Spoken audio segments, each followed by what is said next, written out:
Hi everyone, I'm Mx Sykes. And it's Gypjaq on the attack. And we're the hosts of the Intersectionality here on Anchor FM. If you haven't heard about Anchor, it's the easiest way to make a podcast. Here's why. It's totally free. The creation tools allow you to record and edit your podcast right from your phone or your computer. Anchor will distribute your podcast for you to all the streaming platforms, so you can be on Spotify, Apple Podcasts, and so much more. You can make coin from your podcast with no minimum listenership. It's everything you need to make a podcast in one place. Download the free Anchor app or go to anchor.fm to get started. And don't forget to listen to us here on anchor.fm/Anukai. ANVKAI. Hey, ANVKAI. Come sit with us. ANVKAI. ANVKAI. Hey. Hey, hiring managers. Reopening your small business and rebuilding your team can be tricky when 64% of furloughed workers don't plan to return to their previous employer. If your workers don't come back, Snagajob is here to help. Use snagajob.com to handle your rehiring with access to 47 million hourly workers looking for service industry jobs like yours. You'll save 25% each month with promo code PODCAST. Start hiring at snagajob.com today. Hey everyone, and welcome to the Anukai Tree. I'm your producer, Mr. Sykes, and I'm here with your host, Gypjaq on the attack. And the topic of tonight's episode is the difference between gender and sexuality. This is something that a lot of people have been interested to learn more about, something that we've asked some of our friends on Facebook about, and tonight we're coming to you about what our thoughts about the meaning of gender and sexuality, where they intersect, where they don't. Because they don't always. They don't always. And what certain things mean in terms of even romance and attraction. So I guess we'll just get into it. Well, first off, I would like to say that sometimes we do not adhere to language as strictly as we should. I know we're trying to head towards a society that is without labels, and that's cute and everything. But until we get there, we need to actually adhere to labels that we have assigned to things way more strictly. And that will allow levels of nuance that we just do not exploit. And I say exploit on purpose because if we exploited these nuances, we would gain a greater understanding of each other as a whole. So, that being said, I asked the question early on Facebook, what is straight the same as heterosexual? Is gay the same as homosexual? And for the most part, the few people that responded, it's a resounding no. They're not, and they're absolutely right. So I was very pleased to understand that at least I know folk who get it.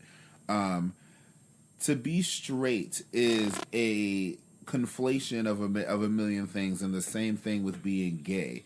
These are names that are based on social constructs, visibility, and how someone acts more than it is about who, and what genitalia a person enjoys, right? When it comes to the word sexual, once you put sexual on something, that's when we're talking more about things that are pointed towards biological sex, right? So when we say certain things like, and might be controversial, so bear with me as we break it down. I'm just going to tell you what it is, and then we're going to break it down. When we say things like men that are attracted to trans women are still straight, that is absolutely true. Now, a man that's attracted to a trans woman might not necessarily be heterosexual because he might indeed indulge in sex organs that do not oppose his own. Understand? So this is when these nuances would begin to paint broader pictures and allow us to understand each other better, because a lot of you believe that straight means heterosexual, therefore you miss out on the parts of gender, not biological sex, that straightness points to, and the same thing with gayness. There is a wider array of things within those shorter, more simplified, more colloquialized phrases, straight and gay, that encompass what it means to be either one of those, that something as strict and specific as heterosexual and homosexual do not point towards. You have anything, babe? No, not at the moment. Okay, so that being said, if we break these words down and even maybe stop using words like straight and gay, because again, somebody on Facebook said very poignantly that there's a lot of performance involved in straightness and gayness, and perceived performance involved in straightness and gayness, i.e. straightness has this lean on, for men anyway, this lean on masculinity as a necessity, and for women, this lean on femininity as a necessity. This lean on just like overall like not indulging in phallic things, like straight niggas don't eat bananas. Straight niggas don't wipe their ass. There's so many rules. You know what I'm saying? Like there's all these rules applied. You can't dance, you can't sing, you can't cry. You can't cry. Apparently now you can't eat pussy because that's too submissive. Somebody said on the Twitters. Nah, I don't like eating pussy. That feel like it's too submissive for me. It's gay. News just in. Eating pussy is gay. Like, I can't, okay? But end of the day, these are the things, these are the social constructs around straightness that make straightness what it is, and heterosexuality something literally different. You know what I'm saying? Like, somebody who claims heterosexuality is probably, a man anyway, who claims heterosexuality is probably eating some pussy.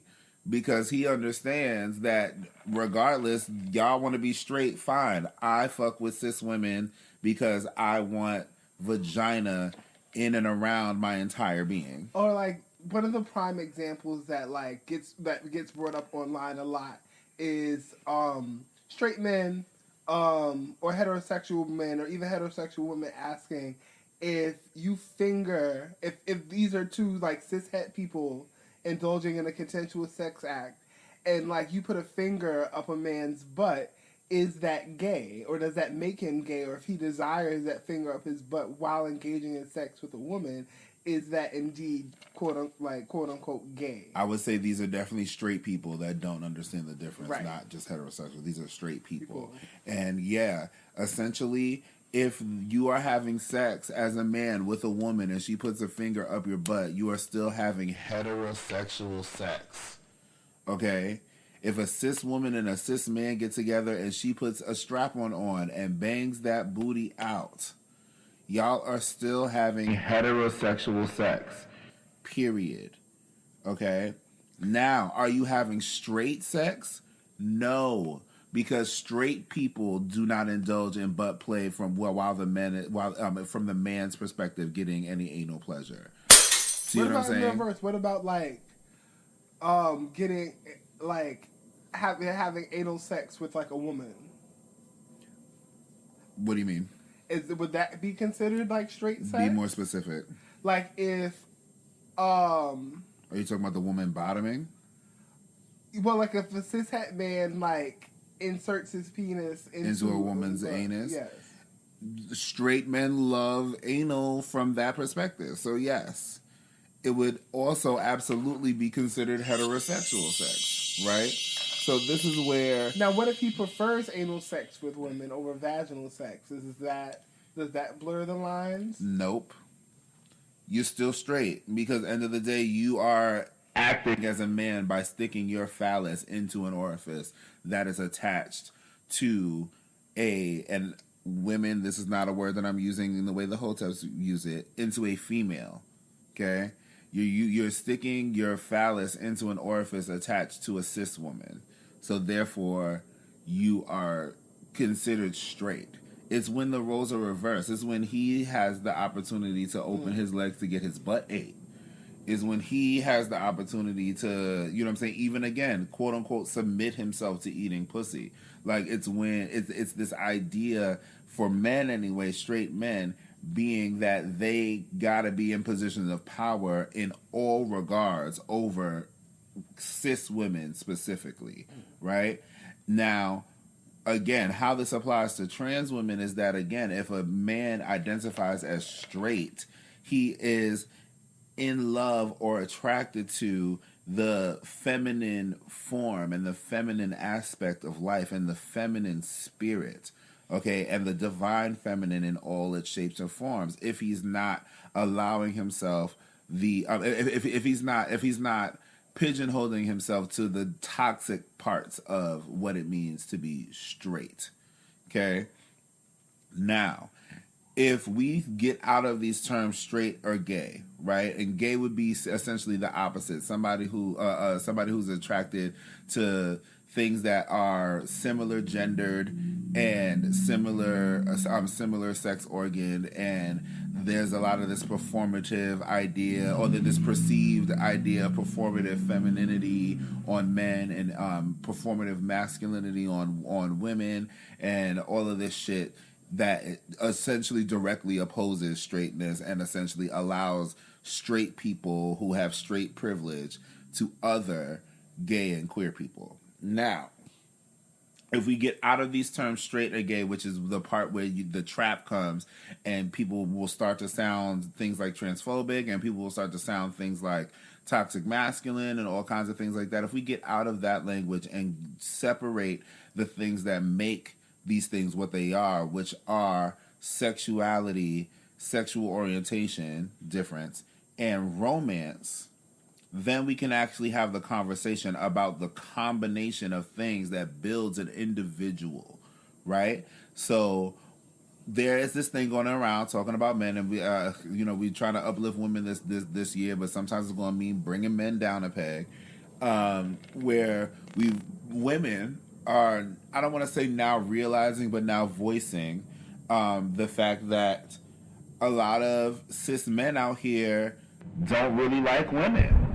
They use them for their sexual proclivities, and they enjoy sex with women. Some might even give a fuck about whether a woman has an orgasm. But 9 times out of 10, these men do not like women.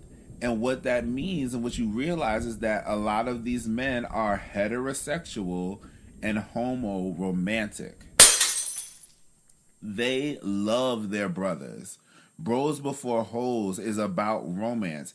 Bromance is this thing that y'all wanted to coin to not really talk about how straight men would rather spend their every waking moment with their male counterparts than go home, have sex with their women, have them feed him, etc., and take care of him, and then go the fuck back outside and chill and smoke with the niggas. So yeah, the prime example of that is the dudes that be hugging the block all day long, and you know they got a girl, and they're not selling drugs or anything. They just be outside chilling, like smoking. They might go play basketball. They might hit the gym and then go back to the block, or be in a nigga basement playing 2K or whatever, only to go back to the girl at 1, 2 o'clock in the morning to fuck for like 20, 30 minutes.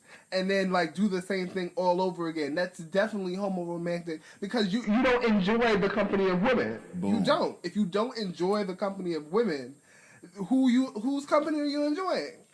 Exactly. So, end of the day, these men be in y'all bed loving on the things that you can do for their bodies, but they're not emotionally available to you. They don't stimulate your mind because they don't have basic conversation with you. They don't indulge or want to go on dates with you. They don't want to watch none of the shit that you want to watch on TV. They don't want to whatever. You know what I'm saying? They don't. And for like, there could be many reasons. Like, there's a lot of men out here that, because like their masculinity has been ingrained with toxicity. Oh, like, I'm not gonna sit and watch Love and Hip Hop with you because that's girl shit, or da da da da da da da da, and like have these very like straightness, these very strict standards and rules to things they can't do with. But like, and I hear tons of women say, "Oh, like he's not romantic. He's not romantic with you." Right. He's like, men crave romance, men crave that type of intimacy and want it. But many times, like, we don't have the space in the way that our society is built for that to be a thing. Like, most people don't have the language to say, yes, I'm heterosexual and homoromantic. And then, like, there's also, I guess, levels. No, would they? There's also levels to that, as in the way that some people, like, for instance, I'm pansexual and well, considering like my gender identity, I'm heteroromantic because like I'm strictly dickly for the most part.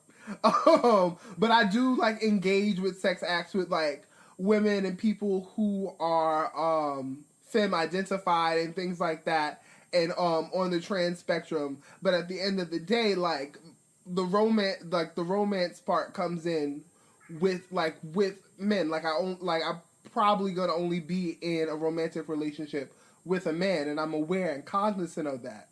But there's also different levels to that, where people take their friendships and use that to replace, I guess, for lack of a better word, the romantic aspects that they would have. And I find that way more. No, that's not true. Never mind. And that's common in also the gay world as well. Whereas, like, there'll be a lot of gay men that only have female friends. Like, they don't befriend other gay men, like, they just fuck them. And all that, like, the romance part they get from there, like, they go out and drink with their girls and brunch with them and love and hip-hop and kiki and whatever. And all that romance they get from their female friends. So those are people that I would call homosexual and heteroromantic. Boom. It happens. And we know a lot of gay men that are like that. And I know somebody out there listening just had an oh shit moment. Like, that's me. Whereas I know myself to be pan-romantic, meaning I could be in relationship with the entire gender spectrum. Like, it does not matter who you are on the inside. It don't matter if you're a trans woman. It don't matter if you're a trans man. It don't matter if you're a cis woman or a cis man. But I'm very homosexual. Meaning that the sex organs, for the most part, need to match mine. Period. Now, as a person on the trans spectrum, as a two-spirited person, this gets people a little up in arms because they think that I'm saying that somebody's sexual orientation has to do with biological sex, and that is not it. Sexual orientation is about psychological gender. Sexuality is about the things that have to do literally with DNA. So, like, people who, okay, let's bring up Tank being trans attracted, or Malik Yoba being trans attracted. Do we have to? These are straight men. You know what I'm saying? Now, they don't want it. They don't want masculinity. Yeah. They don't want perceived maleness. Understand? Now, if any of these trans women that they dated or any of these trans women that they've seen have penises and they are into that, they might be bisexual. See what I'm saying? They're heteroromantic and bisexual. Mm-hmm. Because again, when we're talking about biological sex, we do indeed mean sex organs, and it shouldn't be considered phobic or anything of that nature to speak on these nuances thusly. Just like it's not phobic to make a distinction between trans women and cis women, trans men and cis men. This is where that distinction comes into play. Now, what is between somebody's legs is nobody's fucking business until it becomes your business. So let's make sure that we understand and advocate for the fact that mind your business unless that person is making it your business. Mm-hmm. Okay? It don't cost you nothing. It don't cost you nothing to mind your business. So if you find yourself attracted to a trans woman, right, as a cis male that posits themselves straight and heterosexual, right? and they reveal to you that they're trans and that they might be pre-op or might not want to have an op or whatever have you, from there, your own sexual proclivities will kick in. If you can then see what's going on beyond their what they were assigned at birth, their biological sex, which is not their gender, and still want to have the sex act with them, then you must therefore understand that you are not heterosexual, you are bisexual. Now, this also comes into play where if you engage in those in those organs as well. If you still refuse to engage in those organs and only deal in the orifice, you're still heterosexual. Confused. I know. But if you're not a person that can get off by indulging in anybody's phallus as a male, as a cis male, then you are heterosexual, and that is that. If you love on women and perceived womanhood and the female form and the divine feminine, you are straight because of the gender implications of that sexual orientation. Mm-hmm. And I just wanted to add something. A lot of people may say, "Well, Patrick, do you feel that like friendship isn't a thing?"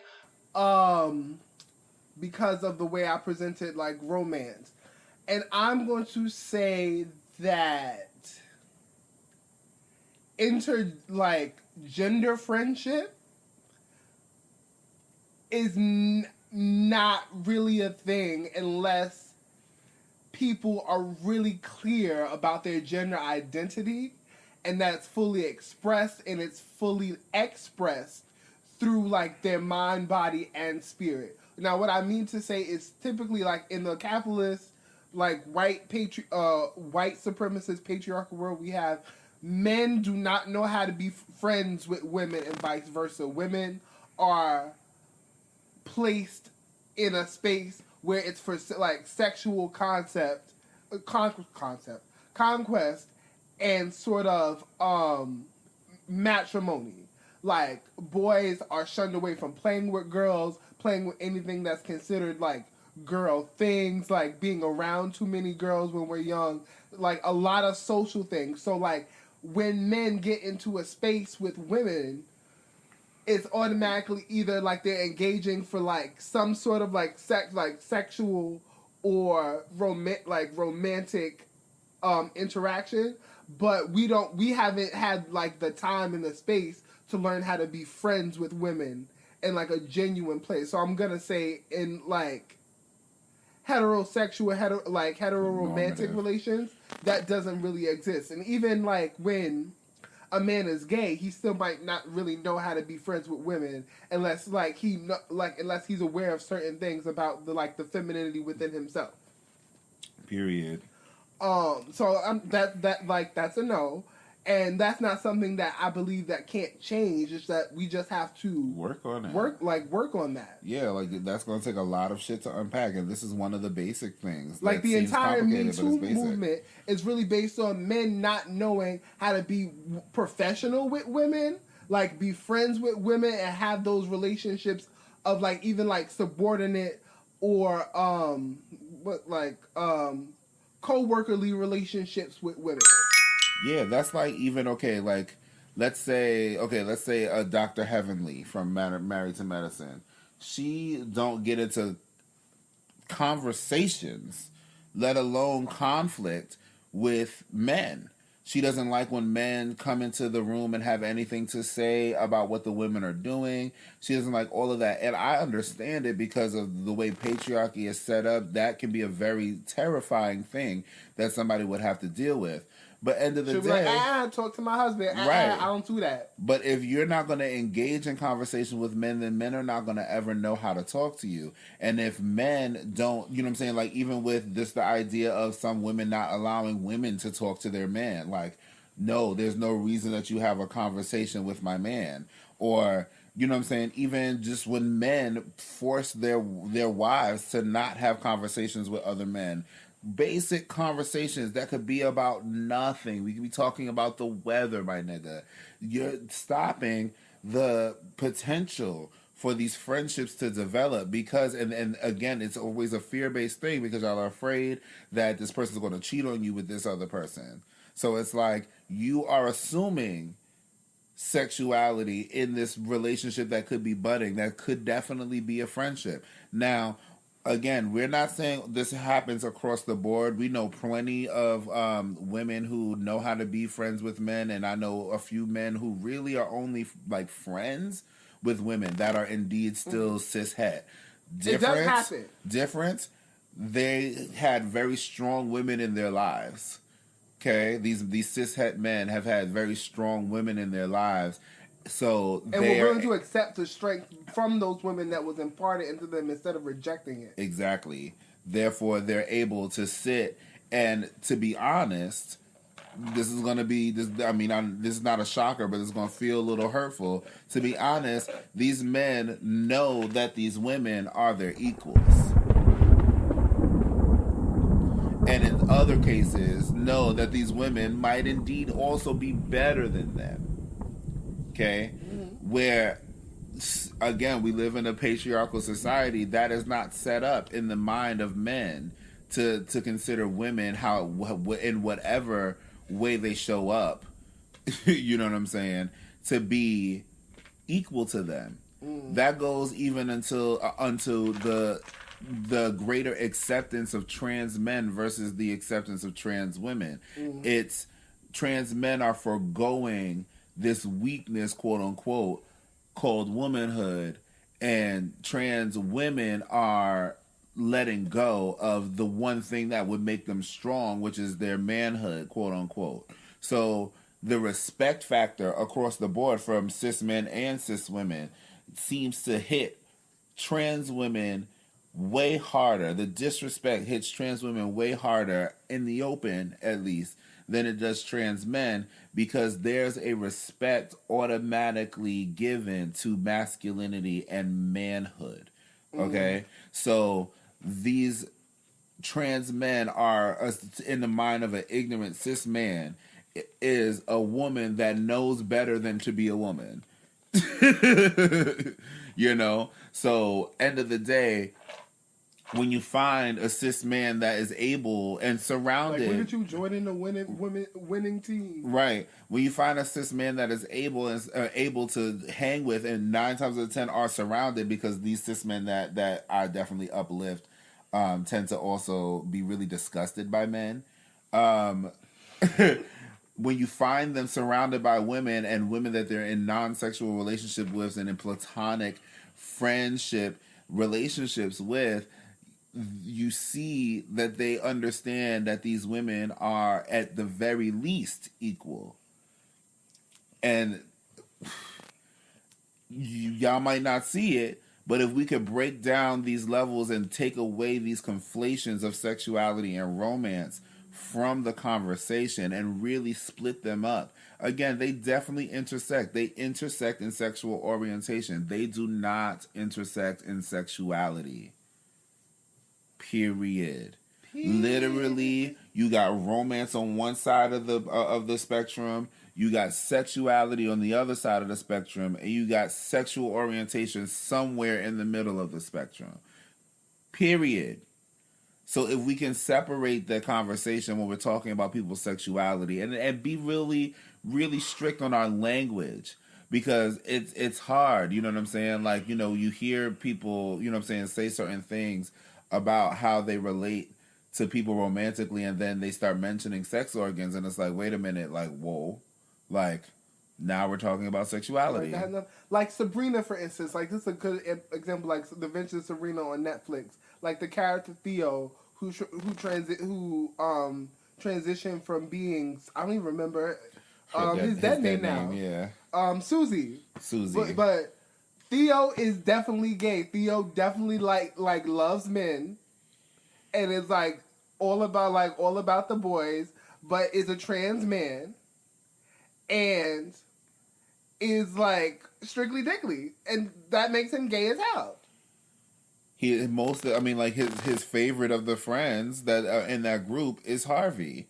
You know what I'm saying? Yeah, he chill with Ross. You know what I'm saying? There's the respect factor there. Yeah, Sabrina done helped him out and did all this shit. But, like, you can see the look up to-ness, you know what I'm saying, that he has with Harvey. You can see the difference in how he treats Harvey. So, like, end of the day, this man, this trans man, is both homoromantic and now, because he's not quite transitioned yet, you know what I'm saying? I don't know if they got him on T or where that goes, if he even means to transition, heterosexual.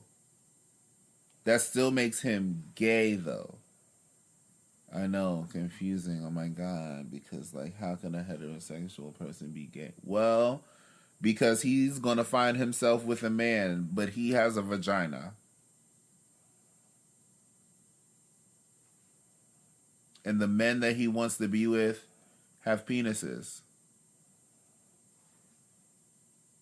Controversial, hard to hear, but understand that this is putting things in boxes because humans, for some reason, need it. And to get to a point where people are going to not be afraid of things that they don't understand, we've got to allow people to have their labels, put these labels on things that will allow themselves labels, because some people, like non-binary people and people who are pansexual or sexually fluid or whatever have you, don't want these labels, and you just got to understand that they're not labeled, period. But think of it in that context makes it easier to understand how someone could be be homosexual and not gay,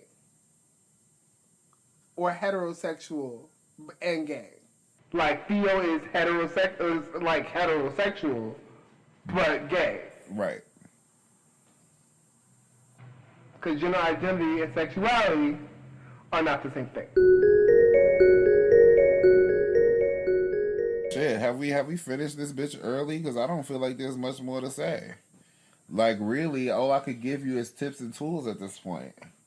Unless you got some shit to say. But even for me, I was like, kind of going back to what I was talking about earlier, it was hard for me to learn how to be friends with men. Because, like, all my life, I was not about it. And it, like, really took me getting into my 20s to, like, have, like, meaningful relationships, like, friendships with other men.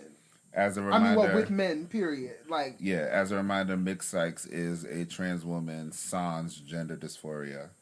So it's just like, I don't like men. Like, I feel like I enjoy having sex with men, but like for a long time, like even still, like men are terrible. Men are horrible, and it's just like, because I am a masculine woman, I have picked up some toxic masculinity, which I've have working to like from like my personages, but women can definitely like perpetuate toxic masculinity as well. Like, we're not above or beyond that because we do live in a patriarchy, and so the grappling part for me is just like, I don't even like working with men. Honestly, like, when I would have, like, working with, like, the teacher I work with now, it took me a second to, like, get used to, like, working with a man in the classroom. Like, the great thing about being in education is a lot of times I get to work around all women and am supervised by women in that way. And then I'm very comfortable with that. But, like, as soon as men come, like, I'm, like, heavenly, like, don't talk to me. Like, don't talk to me. Like, I don't got too much to say to you unless, like, I gotta check you. And so, I've definitely been working on that, and it is a learning process sometimes because they do speak a different language. Right. And shit, bringing up Married to Medicine, excuse me, again, this is like, okay, there's a lot of stuff that you see floating around that I hope people understand, which is the affection in touch and non-sexual touch specifically, and touch that might even seem sexual to people, like cuddling. A lot of times when you're spooning, there is some kind of genital contact that's happening depending on which genitals you're working with and the size of such genitals. But nonetheless, there's root chakra contact, right?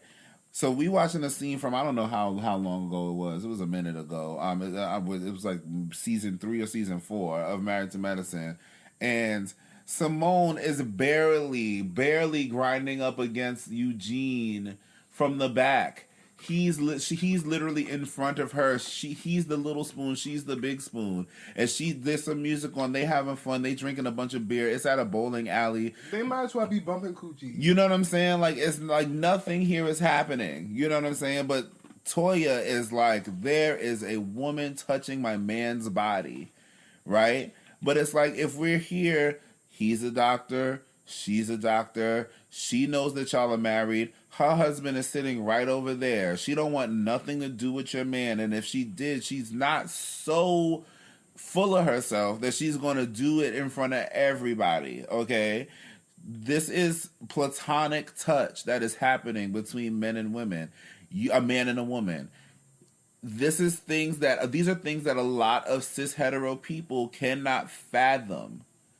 Cannot for their life fathom. You're touching my man on his shoulder. You just as a man hugged my wife. I remember Eugene literally saying that when they were letting her they were talking about her being there like a rep or something, trying to like sell their company to people, and they were like, let's have a group hug on it. And his business partner was in the middle of Eugene and her, and he was like, "Don't be hugging up on my wife now." But wait, you're in the hug too. And even though he was joking, it's still like to say that is just you meant it. You meant that. Even meant like women that have beef with their man going to strip club. Like that woman is being paid for services, miss. That is not the same type of exchange you're getting at home. And any strip club worth its salt is not necessarily allowing sex in the champagne room. Well, I'm not even talking about sex. It's like I'm just saying. Some women like lap dance, like a stripper touching you, smiling at your man, like even being in the presence of other women's titties makes them get all up in arms. Because they don't even think their man could be around women half clothed, let alone fully unclothed, and not fuck them. And that this is true for in regards like men don't function to be friends with women for the most part. Like there are very few men, and I'm not saying this doesn't happen at all, but like most men aren't socialized in a way to be able to truly be friends with women. And romance comes from that place first. Eros, from a non-sexual perspective, comes from at least having philios with a person and being able to be like, okay, I want to spend time with you. A lot of men pretend to want to spend time with their women up until the point where getting sex from them is assured. That's not being hetero-romantic. And that's why some of y'all relationships fucked up and you feel like you going crazy hitting the wall. Like, cause there's a lot of relationships where people say, oh, like, this is my best friend.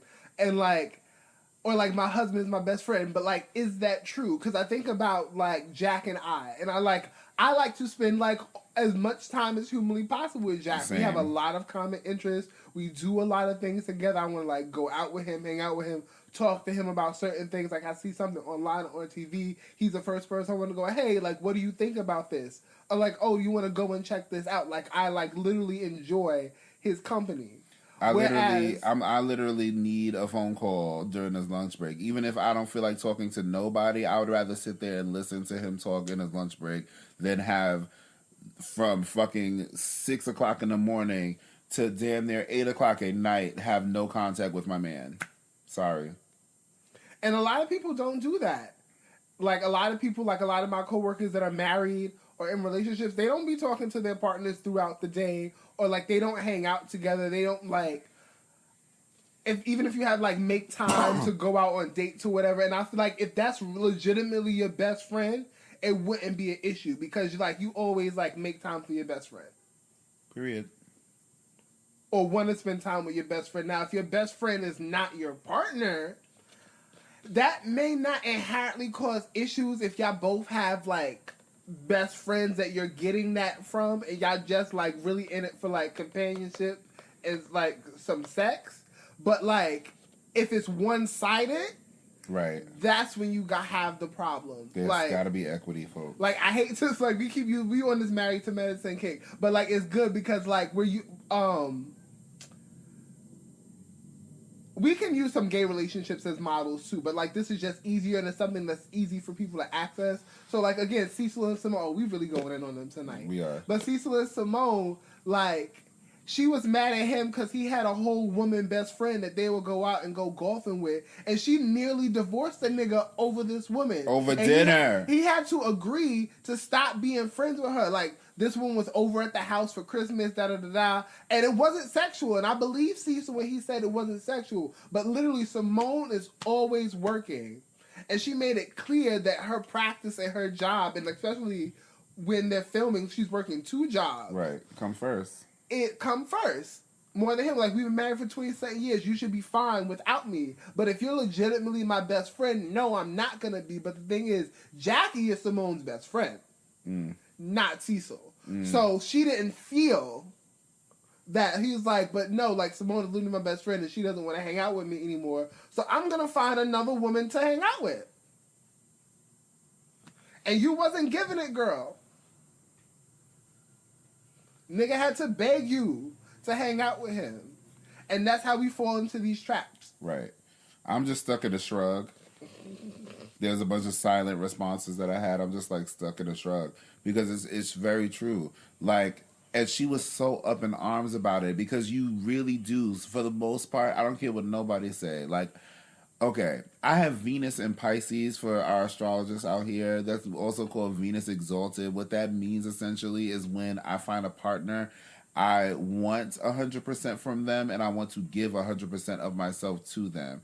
Meaning, like, I need to be in a relationship with somebody that's my best friend and also wants to help me take care of the household and also wants to fuck me as much as I want to fuck and also this, that, and the third. So, like, I need 100% of the shit. I still believe in my heart of hearts, most people want to be in romantic relationship with somebody they could call their best friend. And even if you not gonna, even if somebody like Simone is not gonna do the work to cultivate the friendship between their husband, him going out and finding a friend that's of a different gender than he is, a friend that is a woman, infringes on them being friends and their best friendhood. Again, something she was not nurturing. But end of the day, so long as somebody isn't in that spot, she's okay. You see what I'm saying? So this is where, again, like, we've just got to define these terms so that once we define these terms, we can understand some things. A lot of y'all would feel better with the man that y'all have if y'all understood, yeah, this nigga has romantic feelings for all of his bros. And yo, it's absolutely fine for you to have a brotherhood, man. But if you don't want to spend actual physical hours, minutes, seconds with the woman you have at home, you are romantically inclined to them niggas that you spending time with. And that's okay. And it's fine. It's okay. But like, when she calls you out on it, you got to be clear on that and be honest. Period. And how many more of you would, as men, because really I don't feel like this is a woman thing so much, right? I feel like women are kind of starved for male friendship. They be like, yo, like, I wish we could be friends, this, that, and the third. So this is a lot of a man-focused conversation because it's really men that need to change and really define themselves. Mm-hmm. Women, y'all know yourselves for the most part. Niggas don't know who they are because the rules of engagement are so strict for them that they have to be what somebody else wants them to be. And that's where also being a man, where while they have privilege, is also like kind of self-imposed oppression. But we'll get into that on another episode. And gay men, y'all not out of this either. At all. Because if you don't have any gay male friends, like at least a few, like y'all don't got to be like besties, but if you don't have a couple, I'm side-eyeing the fuck out of you. How you a Judy don't got no Judies? Where they do that? Because like what that really means, that even if you like have had sex with your friends, I think that's one of the great things about being gay. Like we can engage in sex and still be friends because we don't have as many like the rules of heteronormativity to like adhere to. Right. or like the like you men like if you especially if you're a homosexual, like you know how to engage in friendships with men because you're socialized that way. So having sex doesn't necessarily have to like impede on the friendship. Right. So it's entirely possible. So when it doesn't happen, there's a lack of something going on, whether that's related to trauma with men, whether that's like not like a situation like possibly me where you don't really know how to be friends with men because like you've spent so much time nurturing your femininity, but it's all about a balance. There's nothing like wrong, and I'm not saying there's anything wrong with being a feminine gay man or an effeminate gay man or like a gay man that's a femme. Like that's not what I'm talking about. What I'm talking about is recognizing the need for balance of energies in all people. And if you don't have any gay male friends, how are you going to then be in like a relationship, like an actual like relationship in spirit and in truth with another man if you don't really know how to be friends? Right. Because like at the end of the day, y'all just fucking. Right. Like, and essentially, like I was trying to say, like, how many of you cis-het men, right? And again, I'm calling you cis-het on purpose. I'm not calling you straight because, child, y'all not hetero-romantic. Y'all not hetero-romantic, so to me, there's something else there that y'all are. Cis-het men would have a nigga at home that you didn't have sex with and have a girl that you fucked on a regular in some other place. How many women's time would you not be wasting if you would just have a roommate bro? That, I mean, like, if you were comfortable enough in your sexuality, right, knowing that you don't want to have sex with him, y'all could sleep in the same bed and have a one bedroom that is big enough for both of y'all to live. Shit, fuck it. Have a 2-bedroom if you're not so comfortable with your sexuality. But how many of y'all would be in situations that would be better for you, cause you less stress, and therefore make it sure that you're not abusive to this woman you have in your house that needs your time and energy? Neglect is abuse, my nigga.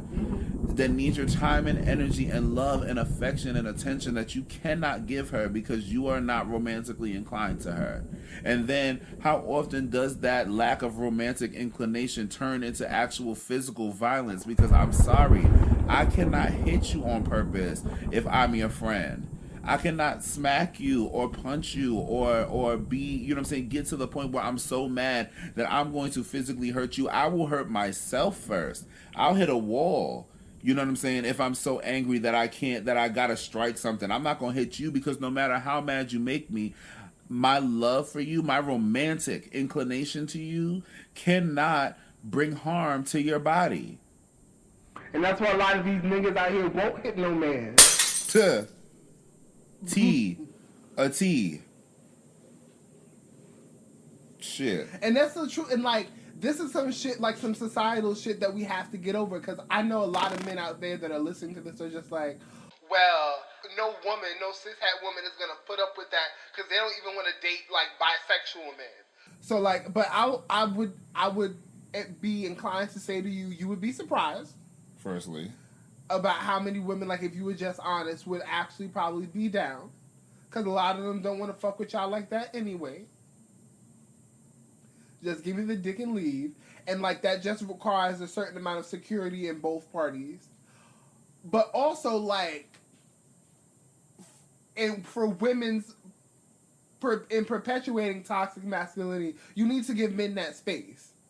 Like if he don't want to be romantic with you, sis, then you either going to have to accept that or let that go. Right. But the thing is, you have to, like, fellas, you got to be honest and give the woman that choice. Gay, like, whether you're gay or give the man that choice. Like, you have to be honest and be real about what's going on with you, right, so they can make that decision. Because when you deceive someone, you take away their power. Okay. And just like you getting your, I mean, that's a word, okay? And if you love somebody, you're going to empower them with the truth. And just like you're getting your romantic kicks rubbed elsewhere by being on the ball or on the court, by being on the corner, on the block, smoking with your boys all day long, every day. Let her have a gay Judy. Let her have a gay Judy. Let her have a fucking man that is heteroromantic. You know what I'm saying? First of all, there's so many homosexuals that are heteroromantic. There's so many homosexual men that are heteroromantic that could only spend their time with women. You know what I'm saying? That are so like inclined to being around women and loving women and uplifting them and making sure they know they look good and making sure they feel good. You know what I'm saying? On the inside without having to touch them on the inside part. Okay? So the truth is, sis, you might need two niggas. You just might need a gay nigga, and you might need a nigga to pipe you down every once in a while, and recognize that the two are separate, and like you might not find the all-in-one. The all-in-one does exist. There are men that are heterosexual and heteroromantic, but like this is a big wide world out there, and sexuality and romance is a huge spectrum. So like if you don't want to be looking for the all-in-one for the rest of your life, you might just be like, okay, listen, like Daquan, we go shopping, we watch Love and Hip Hop Atlanta, like he cooks for me, and be happy and fulfilled with that. And then when fucking Tyrone comes over to like knock you back, like take that as it is. Okay. And you might need a stud like in your life just to lick your pussy right. No tea, no shade. It's like for real, you might have to incorporate because like literally like monogamy doesn't work for everybody. I'm not going to say it doesn't work because some people say like, oh, monogamy doesn't work, like it's a trap of the 20th century and the patriarchy, which all true, but it does work for some people. Right. Some people do find that all in one. And no tea, no shade. Honesty, like, okay, you inviting a third into your bed is not polyamory. You inviting a third into your bed is not polygamy. Okay? It's not. It's not. It's you and your one partner making a decision to, and this is going to sound all kind of fucked up, but trust me when I say this is what it is. Once you have somebody that you love in your life that you want to be with forever and don't want to necessarily invite nobody else into that forever situation, it's you and your one forever partner inviting a living sex toy into your bed. That's it. This is not a person that is a part of the relationship in any regard. They don't make no decisions right here. They don't make no decisions. They're not paying a bill. They don't get your partner's time without you. You see what I'm saying? So this is, it's not the same. That is still monogamy. And when y'all have an honest understanding about what each other needs, you know what I'm saying? It don't have to be a big deal. It's not a big deal. And guess what? It's fucking working. That's it. Because the people you're out here judging and saying straight, like, are weird, are doing that. Like, believe me, like, people that you see with strong relationships and they come into a room and you know that it's something, that's exactly what they're doing. Because they're secure in what they have. And that's all it is. Like, monogamy is for literally for broke men to have a chance at women. That's all that reason exists for, so the common man can have a chance. Because there's a woman for every man. There's not necessarily a man for every woman. Let me tell you something. He just spoke a word. I just was talking to my best female Judy, my best girlfriend, about this. I'm like, bitch. Split it up, sis. Split it the fuck up, sis. Like, sis, you guys, and she's, you know what I'm saying, she's a little bi. So, like, your man is out there with another woman already, pleasing her, making it do right, taking care of all her bills, and she sit at home not having to do shit but keep the house clean. And guess what? At some point, they're going to open that shit up and invite a third, and I promise you that is yours right there. That is y'all man. Okay? The ancient world worked like that, where it was like, okay, yeah, this nigga got the good dick. This nigga knows how to actually use a fucking hammer and a sword and an arrow. This nigga, you know what I'm saying, is the one that has the juice. Oh my God, look at that fucking bone structure. This motherfucker needs to have as many kids as possible. This motherfucker is the one that has what I need. And that I is coming from multiple women. And all of these women are like, all right, like, man. let's join forces. He already paying both our bills. Like, there's no need to fight here. Let's join forces, sis. And let's get this together. Look, we could all run one household and make it pop. That'll lighten the load for both of us. If we don't mind seeing each other naked, we could share the dick same time. If not, I got him every Monday, Wednesday, and Friday. You got him every Tuesday, Thursday, and Saturday, and then we will alternate Sundays. You know what I'm saying? Like, and then you got 5 bitches tracking one nigga's whereabouts. Wait, where's Tyrone? He's with Daniela. Like, I know where he at. Like, you always know where your nigga's at.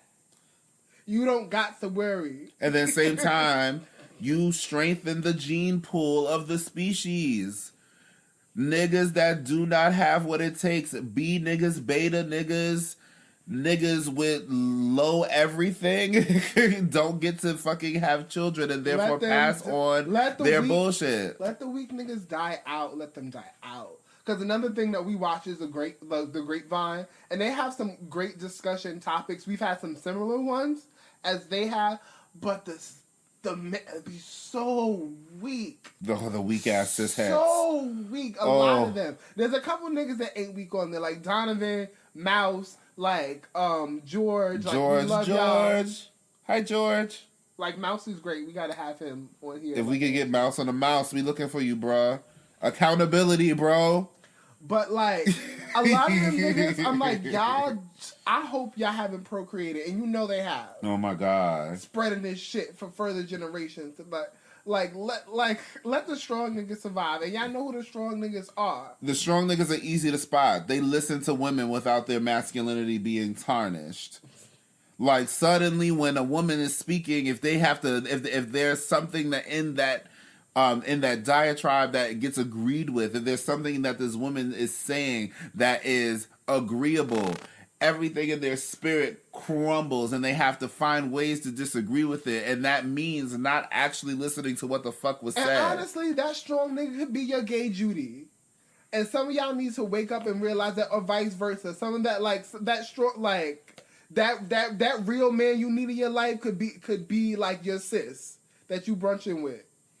Or, like, your female friend, like, you know what I'm saying, all the time. And just be like, all right, nigga, like, I know, we never gonna be in a relationship, but let's have this baby so we can, like, pass this shit on to somebody else. Right. And don't get pregnant by Tyrone. The end. And both of y'all could go get the dick that y'all need on the side. Who cares? And if half of y'all would stop being afraid of bisexuality, y'all could share a nigga. I can't.